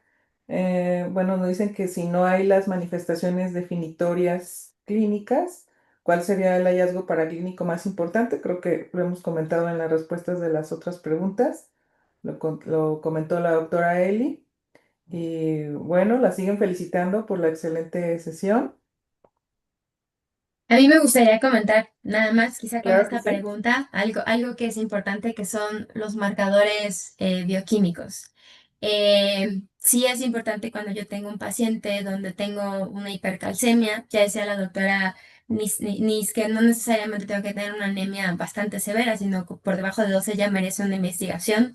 El fenómeno de Rolo es súper significativo. Yo sé muy bien que no hacemos frotis sangre periférico a todos los pacientes, pero esto es técnicamente 100% indicativo de que tenemos un mieloma múltiple. Las pruebas de función hepática también alteradas nos pueden dar un indicio de que tenemos este tipo de pacientes. Eh, y bueno, también los electrolitos séricos, ya mencioné el calcio, pero hay otros que pueden estar disminuidos. Creo que esos serían como algunos marcadores como muy importante a tomar en cuenta. En algunos casos las globulinas suelen estar elevadas, no las descartaría definitivamente. Si tienes como todo este panel, un paciente con edad sugestiva, no te quita nada hacer este tamizaje como para salir de la duda. Y es muy probable que no sea un paciente con mieloma, pero sí, sí, ya lo detectamos a tiempo y ya lo podemos mandar. Recientemente en algún hospital me tocó justamente esta parte de un paciente que gritaba toda la química, la bioquímica del paciente que podía ser un mieloma. Ojo, con la bioquímica no podemos hacer el diagnóstico. Sin embargo, hubo confusión por la prueba de orina que le hicieron al paciente. Entonces, de aquí es muy importante nuevamente reiterarles que las pruebas de orina no son de significancia clínica y solamente las vamos a utilizar para medir la función renal que tiene el paciente como tal. Esto ya está en desuso, nos lo enseñaron en la escuela, crecimos con Ben Jones, John fue el que la detectó, la probó, le supo perfecto mieloma múltiple, dije, bueno, de aquí somos, pero eso ya son unas pruebas que están completamente en desuso. Entonces sí, la bioquímica nos puede gritar, nos puede estar diciendo, aquí hay algo que tienes que analizar. Y bueno, más vale pecar de exagerados a perder a un paciente y que llegue con complicaciones. Es muy importante mencionarles también que un paciente que está produciendo cadenas ligeras libres en exceso, como en una gamapatía monoclonal, que si vimos es el 90% de los casos, pues obviamente aumenta el riesgo de que el paciente tenga una falla renal significativa y esto es muy, muy, muy agresivo para el paciente, ¿no? Entonces, si te debuta con una falla renal, también valdría la pena identificar por ahí si el paciente tiene algún otro criterio que encaje con el mieloma múltiple o un estadio previo, que sí también puede ser. Ok, muy bien. Nos pregunta la doctora Rosalía García si en el mieloma múltiple tiene tendencia hereditaria. No, la mayoría de las enfermedades hematológicas no suelen tener tendencia hereditaria. Si bien puede aumentar discretamente la incidencia, hay que recordar que hay mutaciones que son somáticas y mutaciones que son germinales. Las mutaciones de la mayoría de las enfermedades hematológicas son mutaciones somáticas, es decir, se van adquiriendo a lo largo de la vida, no se nacen con ellas. Entonces hay una serie de factores que pueden generar alteraciones a nivel de la replicación celular o arreglos o sí, generalmente la replicación celular o recuperación del DNA, que son todos estos factores que conocemos como mielotóxicos, que pueden generar mutaciones de novo. Y otra cosa bien importante es que los pacientes con mieloma, y en general ya vimos que todas las enfermedades hematológicas suelen no tener una única mutación, entonces no hay relevancia hereditaria, o sea, no se hereda. Esas mutaciones aparecen a lo largo de la vida y se pueden ir sumando conforme va pasando la edad. Muy Y bien, yo muchas quiero gracias. agregar algo, Sí, hablando de claro. los factores de riesgo y que estamos con medicina interna, es súper importante. Todos los cánceres sabemos que tienen una relación, al menos la mayoría tienen una relación con la obesidad, pero hay pocos cánceres que en realidad pueden complicarse de manera estratosférica con la obesidad. El mieloma múltiple es uno de ellos. Imaginen un paciente que está teniendo todos estos adelgazamientos en el hueso, por decirlo de alguna manera, con una obesidad y con una inflamación constante, bueno, inflamación, llamémosla, perdón, se me fue la palabra, orgánica durante mucho tiempo, sí, la obesidad en el caso del mieloma múltiple es un factor de riesgo bien importante y además, si tiene obesidad el paciente, como predictivo, le va a ir bastante mal al paciente. Ok, muchas gracias. Bueno, pues nos comentan aquí que por qué las pruebas de orina no son recomendables para mieloma. Si tienen algún dato por ahí. Sí, tenemos muchos datos. Es un tema que me gusta mucho hablar de esto. Nunca me gusta agredir al paciente, pero sí es importante tomarlo en cuenta. Entonces, vamos a iniciar con la fisiopatología de la parte de los riñones, ¿no? Entonces, sabemos que van a ser reabsorbidas estas cadenas ligeras, 25, 50 kilodaltones, un porro de 70 kilodaltones, evidentemente van a ser reabsorbidas. Normalmente nosotros producimos entre 0,5 y 1 gramo de cadena ligera normalmente al día. Yo tomo cualquier paciente y este va a estar saludable y puede estar produciendo esta cantidad de cadena ligera. Por lo tanto, va a estar siendo reabsorbida totalmente. Para que yo pueda detectar una cadena ligera en orina o las cadenas ligeras en orina, tengo que sobrepasar el umbral de 30 veces la capacidad reabsortiva del túbulo proximal. Yo nada más quiero que imaginen cómo va a quedar el riñón de este paciente. Número uno. Número dos, depende mucho de la fisiopatología, de la fisiología del paciente, la edad del paciente, el estado del riñón, si tiene diabetes, si no tiene diabetes, en realidad la condición renal que tiene este paciente es muy importante, por lo tanto no es fiable, no es algo que podamos estandarizar, porque va a depender de cada uno de los pacientes. Y número tres, que creo que es de lo más importante, tú pedirle a un paciente una orina de 24 horas, que es como debe de ser, que te la cumplan como debe, como Dios manda, es realmente imposible. Hay estudios que se hicieron en Europa principalmente que creemos que pues podrían cumplir más los pacientes, en donde lo más que se alcanzó a hacer de pareamiento entre suero y orina fue un 65%, lo menor fue 15%. Yo siempre les pongo ejemplo, estando en algún instituto por acá, le preguntan al paciente, bueno, ¿cómo fue la recolección de la orina? El paciente dice cómo la recolectó, por ahí saltó algunas, quizá fue una orina casual, que también eso suelen pedir ocasionalmente, orinas casuales que no sirven absolutamente para nada. Y cuando el laboratorista le está diciendo, bueno, esto no me sirve, tienes que regresar en una semana con la prueba como debe de ser, ¿qué me va a responder el paciente cuando nuevamente le pregunte cómo recolectaste la orina? Me va a decir exactamente lo que yo quiero escuchar que me dijo la semana anterior. Entonces, sí es muy importante tomar en cuenta que no podemos confiar en una prueba que es tan rigurosa, que necesitamos tener un estándar muy alto, ¿no? Plus lo que les acabo de mencionar, todas las otras cosas que les acabo de mencionar. Entonces, por eso es que no son necesariamente una prueba reliable para poder tener esta parte de las cadenas ligeras. ¿Por qué se ha utilizado durante tanto tiempo, como les mencionaba? Pues fue el doctor Ben Jones el que detectó las cadenas ligeras, sirvió la orina de un paciente, detectó este precipitado, lo probó, proteína, ¿ok? Y es un paciente con mieloma y así se fue. Lo fuimos heredando como muchas cosas, se quedó como un paradigma, pero es importante en la medicina romper los paradigmas y saber qué es beneficioso y qué no es beneficio, qué no es de beneficio. Entonces, por eso, reiterativamente, lo más fácil, económico y rápido es cadenas ligeras, electroforesis, inmunofijación y no buscarle más por otro lado. Además, me gustaría agregar, creo que se quedó tan grabado en nuestra cabeza durante la formación, porque si hacemos memoria, llegaba un punto en el que se estadificaba y se daba como una calificación, y dentro de los puntos que se calificaban en ese entonces venía justo eso. Una cosa es diagnosticar y otra cosa es estadificar. Para empezar, tenemos que considerar eso. Y incluso para estadificar, los criterios de estadificación o de factores pronósticos y de riesgo de mieloma múltiple ya cambiaron.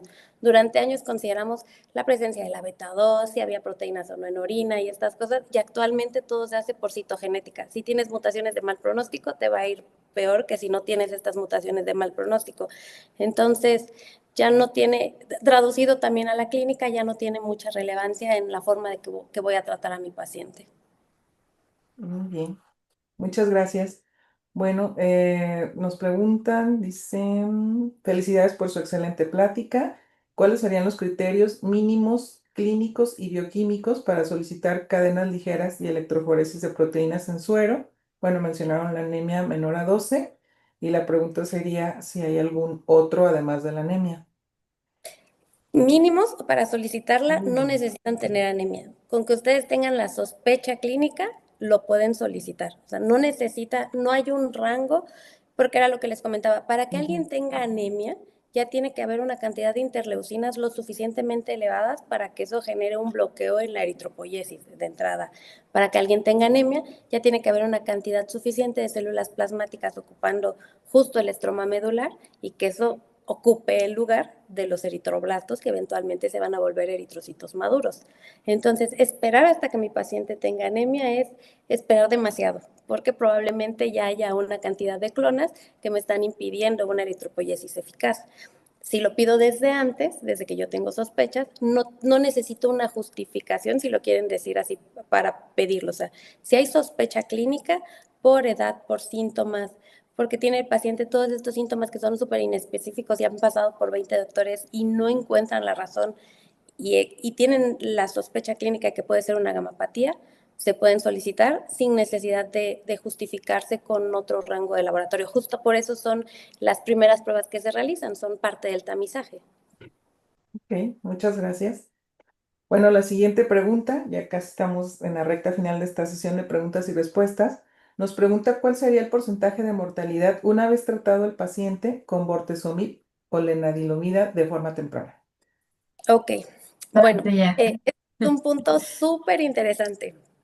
Eh, el mieloma múltiple todavía no es una enfermedad que se cure, pero en los últimos 5 años que ha habido grandes avances, anti-CD38, terapia con anticuerpos biespecíficos, CAR T-cells que ya vienen a México, nos hemos dado cuenta que los pacientes que se empiezan a tratar de forma temprana sin comorbilidades agregadas, llegan a ser tan longevos como los pacientes con diabetes e hipertensión, es decir, podemos cronificar la enfermedad y solo tener valles y picos, ¿no? Periodos en los que esté súper estable, eventualmente al ser una enfermedad que expresa varias clonas, va a haber una clona que va a ser la ganadora, que no va a responder al tratamiento, vamos a tener una recaída, pero es donde entra en juego otro fármaco.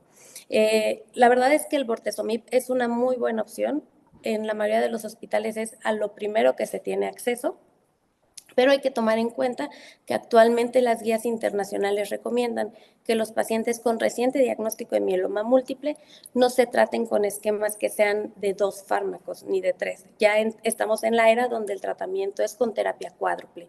Entonces buscamos un inmunomodulador, un anti-CD38, o sea, lo que usamos normalmente ya es la lenalidomida, daratumumab, bortezomib, que es de muy fácil acceso, pero si se puede tener acceso a carfilzomib o algún otro fármaco que sea más seguro, que tenga menos efectos neurotóxicos en el paciente, se va a solicitar, y el esteroide. Se ha demostrado que pacientes que inicialmente ni siquiera son candidatos a trasplante autólogo, una vez que empiezan con estos esquemas, suelen tener mejoría de la función renal, mejoría a nivel cardiovascular, mejoría de la reabsorción ósea, y todo eso hace que un eco que inicialmente estaba por arriba de 2 se vuelva a 1, 0, y nos permita que el paciente llegue a un mantenimiento con un trasplante autólogo y eventualmente cuando vuelva a tener una recaída, dar algo más, el ranatumumab, daratumumab, teclistamab, todos estos nuevos fármacos que vienen para revolucionar el tratamiento. Además, durante muchos años consideramos que nuestros pacientes necesitaban, aparte de eso, dosis de quimioterapia. Ya no, ya se dan tratamientos que son mensuales, incluso subcutáneos, y eso asegura que tengan una sobrevida. Para que les vaya bien, necesitan tener el tratamiento inicial y ya no damos de menos a más. Ya desde un inicio damos todo lo que tenemos de terapia y eso nos asegura eliminar la mayor parte de clonas para que cuando tengamos una recaída sea más fácil. A diferencia de otras enfermedades que nos hacen pensar que voy dejando mi mejoras bajo la manga, aquí no tiene que ser así. O sea, desde un principio se tiene que iniciar, si se puede, la terapia cuádruple. Muchas gracias. Pues sí, definitivamente los anticuerpos monoclonales han venido a modernizar muchos tratamientos, incluyendo el del mieloma múltiple. Y bueno, la última pregunta que tenemos es, eh, ¿cuál sería el papel del trasplante en el mieloma múltiple? En los pacientes con mieloma múltiple, el trasplante que se usa es un trasplante autólogo. Tomemos en cuenta que los trasplantes halogénicos se necesitan esquemas de acondicionamiento. El acondicionamiento es como esta quimio pretransplante que va a eliminar todas las células para que las nuevas células que lleguen se habiten de nuevo esa médula. Ahora, los pacientes con mieloma múltiple por edad, la mayoría de las veces, no son candidatos a un trasplante halogénico y no se considera una opción de tratamiento de primera línea. En los pacientes con mieloma múltiple se consideran candidatos a trasplante autólogos, solo una parte determinada de los pacientes. Pacientes que no tengan grandes comorbilidades, que no tengan antecedentes de eventos trombóticos, que tengan una buena función renal, porque a pesar de ser un trasplante de 1 para 1, sí hay un acondicionamiento que condiciona dosis muy altas, que necesitan dosis muy altas de un fármaco que se llama melfalán. Entonces, el melfalán al final se va a eliminar por vía renal, por vía hepática, entonces si tenemos alteraciones, no va a ser una opción. Ahora, al momento en el que el paciente es diagnosticado y estadificado, se tiene que planear si va a ser candidato a trasplante o no. ¿Esto puede cambiar? Sí. ¿Mejora la sobrevida? Sí. Se sigue considerando parte de la terapia inicial en los pacientes que son candidatos a trasplante, pero es bien importante recordar que un trasplante autólogo en el contexto del mieloma múltiple no es un trasplante curativo, es un trasplante que nos va a dar, si lo quieren ver así, un mantenimiento de la sobrevida. Eventualmente, después de un trasplante, mi paciente va a tener una recaída, porque así funciona el mieloma múltiple, porque hay alteraciones también en el estroma medular y el estroma no lo estamos cambiando, estamos proporcionando nuevas células CD34, pero que probablemente sigan teniendo esas mutaciones que sabemos que están, porque no le podemos cambiar todavía la genética al paciente.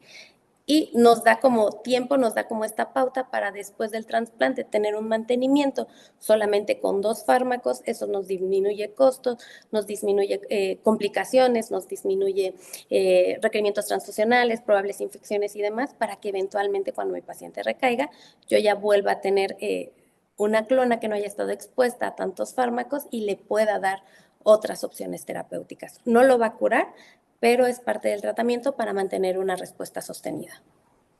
Muy bien, muchas gracias. Bueno, pues nos comentan en qué laboratorios especializados de forma privada recomiendan realizar cadenas ligeras. Ya mencionaron las doctoras que en cualquier, ahora sí que laboratorio de cadena grande. Y ahora sí, para terminar, ¿cuál es la experiencia con terapia génica CAR para mieloma? En México todavía no tenemos CAR-T, eventualmente pronto tendremos. El tema de las CAR-T es que sigue siendo una terapia que tiene un porcentaje alto de mortalidad. Entonces, esto hay que tomarlo en cuenta y básicamente, muy resumido, para poder tener CAR-T se tiene que hacer una linfoaféresis, es decir, se tienen que recolectar linfocitos del propio paciente. Estos linfocitos van a tener un reentrenamiento genético, se va a usar un virus que va a funcionar como vector para cambiar justo toda esta información genética. El paciente que va a recibir sus propios linfocitos ya reeducados necesita dosis muy altas de quimioterapia, generalmente es fludarabina. Y después de eso, ya recibe la infusión de linfocitos. El tema aquí es que el porcentaje de pacientes que desarrollan síndrome de liberación de citocinas es altísimo. Altísimo, más del 60% va a desarrollar algún grado de síndrome de liberación de citocinas. Desde el 1 hasta el 3, y todos sabemos qué implica eso. ¿Quiénes no tienen complicaciones por el síndrome de liberación de citocinas? Pueden tener respuestas sostenidas. Esa es una gran ventaja. Hasta el momento se ha visto que se mantienen respuestas sostenidas, pero eventualmente hay recaídas. Entonces, no todos los pacientes son candidatos a recibir CAR-T, porque se necesitan linfocitos que sean lo suficientemente funcionales. Y recordemos que el tratamiento que vamos a estar dando va a inhibir también la producción de todas estas células a nivel medular. Entonces hay algo que se llama agotamiento, hay agotamiento del linfocito. Entonces toma un tiempo que se pueda recuperar esa médula para poder hacer precisamente la aféresis de esas células. Ese es un punto. Y la otra es planearlo bien, porque después del CAR-T, cuando recaiga, necesitas darle algo. Entonces, tomar en cuenta que después necesitas un anticuerpo específico que vaya justo a tener acción en un lugar que no haya sido afectado por esta infusión de CAR-T. ¿Funciona así? En México todavía no se puede considerar, o sea, estamos a muchos años de poder pensar en realizarlo por los costos y porque no todas las instituciones tienen las instalaciones para poder realizar terapia CAR-T. Sin embargo, creo que vale mucho la pena mencionar algunos esfuerzos que se están haciendo, que son interesantes. En el Hospital Universitario Eleuterio Gómez de Nuevo León, que es Gómez, ¿verdad? El doctor David Gómez Almaguer y su grupo de trabajo son los pioneros en esta parte de CAR T-cells para mieloma múltiple y otras enfermedades, y de hecho están liderando justamente, pues, desde políticas públicas hacia otras cosas. Entonces, no estamos en blanco, creo que valdría mucho la pena, si están interesados en esta parte, echar un vistazo a las publicaciones del doctor Gómez Almaguer y de su equipo, que es fantástico. Eh, y bueno, ver qué se está haciendo con estos pacientes. Tienen muchas publicaciones y son muy, muy interesantes. Pues muchas gracias, doctora Nis y doctora Eli, así como a la Asociación Mexicana de Lucha contra el Cáncer, a nombre del Colegio de Medicina Interna de México, de verdad, que las felicito por su excelente sesión, su participación y pues por apoyarnos con nuestra sesión. Muchas gracias también a todos nuestros asistentes de todos los lugares de la República y de Latinoamérica. Y bueno, les recuerdo que estamos apoyando en este mes a nuestra donataria, la Casa Hogar El Recobro, que es una institución, como ya nos dijeron, que ayuda a niños de la calle o personas con situación de calle que tienen además alguna discapacidad. Por favor, les recuerdo visitar su página de Facebook y hacerles algún donativo. Y también les agradecemos a ellas que durante este mes de agosto nos permitieron apoyarlas. Pues ahora sí que muchas gracias por su asistencia a todos. Los esperamos en nuestra próxima sesión y pues que descansen. Muy buenas noches. Muchas gracias. Gracias a todos por estar acá, gracias al colegio por darnos este espacio. Es muy importante para nosotros el diagnóstico temprano y ustedes son fundamentales para que podamos lograr. Así que esperamos que se repita, que nos vuelvan a Esperemos. invitar y que sea un tema de bastante interés para ustedes. Gracias. No, pues gracias a Muchas ustedes gracias. y esperemos que sí, doctora Anís. Muchas gracias. Recuerden, al final, el primer contacto con el paciente que tiene una gamapatía va a ser el internista. Entonces, qué mejor que ustedes estén preparados para poder identificarlas a tiempo. No, pues muchas gracias. Espero que a todos los asistentes y a los que nos vean posteriormente, pues esta sesión les sea de mucho provecho en su práctica clínica. No quiero terminar la sesión sin decirles que hay muchísimas felicitaciones para ustedes y claro que sí, esperamos que volverlas a tener en otra ocasión como invitadas, ya sea en esta forma o en alguno de nuestros congresos presenciales. Pues muchas gracias por acompañarnos a todos, en especial, como ya les dije, a nuestras ponentes y pues nos vemos pronto. Hasta luego.